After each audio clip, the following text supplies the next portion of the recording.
20 জুলাই কোটা সংস্কার আন্দোলনকালে দুর্বৃত্তরা তাণ্ডব চালায় টঙ্গীতে গাজীপুর সিটি কর্পোরেশনের এই আঞ্চলিক কার্যালয়ে। লোহার রেলিং ভেঙে আগুন ধরিয়ে দেয় পার্কিং করা অনেকগুলো গাড়িতে, যার মধ্যে আছে সড়ক নির্মাণ কাজে ব্যবহৃত এই মূল্যবান পিচ রোলার গাড়িও। গাজীপুর সিটির 1 নং আঞ্চলিক কার্যালয়ের 2টি রুমেও অগ্নিসংযোগ করা হয়, পুড়েছে অনেক নথিপত্র। দুর্বৃত্তরা তাণ্ডব চালায় গাছা থানায় অবস্থিত 3 নং আঞ্চলিক কার্যালয়েও। সেখানেও আগুন ধরিয়ে দেয় একটি গাড়িতে, ভাঙচুর করে ভবনের গ্লাস।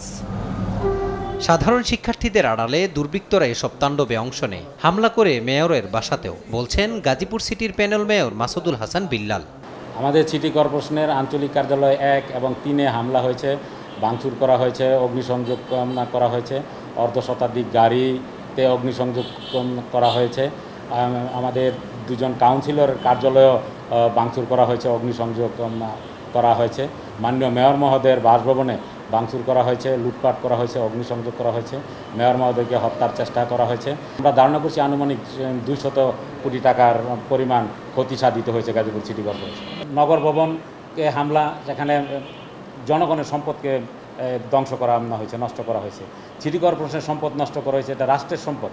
এই রাষ্ট্রীয় সম্পদ কোনো সাধারণ মানুষ নষ্ট করতে পারে না, এইভাবে আক্রমণ চালাতে পারে না। সেখানে অবশ্যই পূর্ব পরিকল্পিত এবং চিহ্নিত সন্ত্রাসী এবং সশস্ত্র সন্ত্রাসীরা সেখানে হামলা করেছে।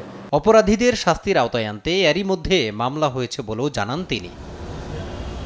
মাজহারুল ইসলাম, দেশ টিভি, ঢাকা।